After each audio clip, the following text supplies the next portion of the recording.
कि जन्म और मृत्यु प्रकृति का असल सत्य है। जिस किसी भी जीव भाई ने धरती को जन्म दिया है उसको एक न एक दिन मौत की मार में समाना पड़ता है।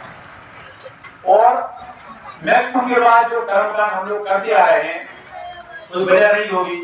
लेकिन आज जैसे हमारे आदरणीय विधायक जी ने, दास साहब जी ने हम सभी के बीच में बात करी है बदलाव, तो बदलाव की जरूरत है।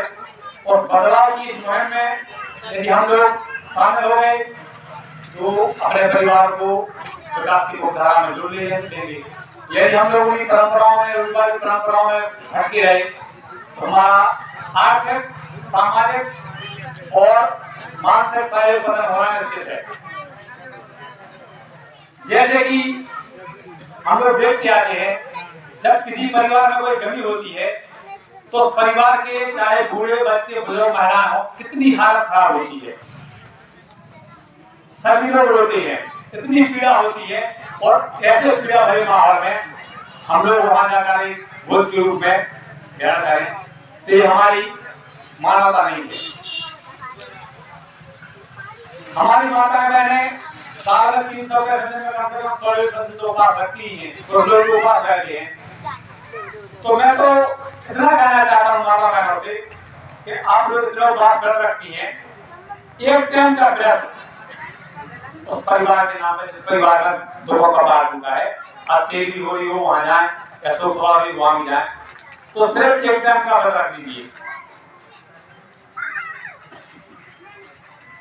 यकीन मानिए वो एक टाइम का व्रत आपके लिए इतना पुण्य और इतना जीवन को ऊर्जा देगा कि और भी जो व्रत आप रखती हो उतना वो नहीं देंगे। हमारी माता बहनें करवा चौथ का व्रत रखती हैं, संतान साधक का व्रत रखती हैं अपनी संतान की सलामती के लिए, और भी व्रत रखती हैं। छोटी बच्चियां घाट में आती हैं इसलिए रखती हैं कि हमारे पति की उम्र बढ़े, बच्चे सलामत रहें। तो अब मैं माता बहनों से एक बात पूछना चाहता हूँ, आप लोग किसी बैठे हुए, आप ये बताइए हमारी बहनें व्रत रखती हैं अपने पति की सलामती के लिए, यदि वही पति शराब पीता हो, वही बच्चे शराब पीते हो, जुआ खेलते हो, गलत संगतों में हो, तो क्या आपकी पति की उम्र बढ़ेगी? क्या आपके बच्चे सुखी रहेंगे? आप खुद अपने आप में तय करके देखिए। और शोक सभा से ज्यादा भी घातक हमारे समाज में अगर कोई है तो वो है शराब। मैं इस बात को आप सभी के समझ रखना चाहता हूँ। हमारे विधायक जी के सामने कई समस्याएं ऐसी आती हैं हम आपकी शराब की वजह से, जिस शराब की वजह से परिवार के परिवार टूट रहे, परिवार के परिवार तबाह हो रहे, और ऐसी शराब पर हम आप लोग ध्यान नहीं दे रहे।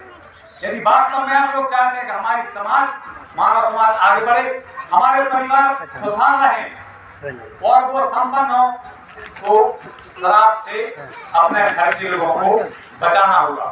और यदि शराब से आपने अपने बच्चों को छुड़ा दिया, अपने पति को दूर कर दिया, तो आपके पति, आपके परिवार में जो सुख शांति मिलेगी, जो समृद्धि आएगी, उसकी हम आप लोग देख कर इंतजार कर सकते हैं।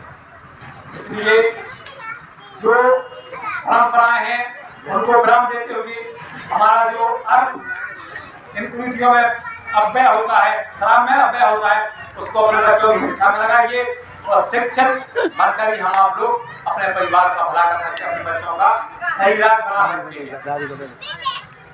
और एक बात और मैं कहना चाहता हूँ, यहाँ के नौजवान साथी बैठे हुए, हमारी नई बहुएं बैठी हुई, बच्चियां बैठी हुई, आप लोग छोटा लेकर माता जी के मंदिर में चलान गाती है इस आशा से कि हमें पुण्य मिले, हमारा भला हो। और वहीं आपके घर में आपके बूढ़े सास, दादा दादी भूखे प्यासे बैठे हुए हैं, तो आप कल्पना कीजिए क्या वो लोटा का जल आपकी मंदिर में बेटी देवी स्वीकार करेगी? मैं तो मानता हूँ वो नहीं स्वीकार करेगी। सबसे पहले हमारे अगर कोई भगवान है तो माता पिता, जिस माँ ने हमें 9 महीने अपने गोद में अपने जन्म दिया, हमें जिस पिता ने हमें बड़ा करके योग बनाया, अगर वो हमारी वजह से परेशान है, दुखी है, तो भगवान हम आपकी प्रार्थना कभी नहीं सुनेगा।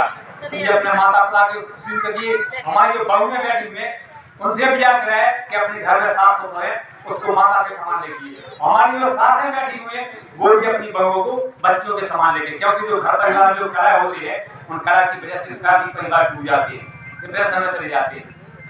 इसी के साथ मैं सभी से यही आग्रह करना चाहता हूँ कि जो हमारे आदरणीय विधायक जी ने, जो हम सभी के सम्मुख अपने विचार रखे हैं, हमें आगे बढ़ाने के लिए, हमारे परिवारों को सुख समृद्ध बनाने के लिए जो विचार रखे उन पे अमल कीजिए। और आप लोगों को लगे कि इनके विचारों से हमारे परिवार में सुख शांति आ सकती है, हमारे जीवन में परिवर्तन आ सकता है, तो उसके मानिए, उसके अमल कीजिए और अपने बच्चों को शिक्षा से जोड़िए और नशाखोरी से बाहर निकालते हुए इन परंपराओं से निकालकर अपने धर्म को सही मार्ग में लगाइए।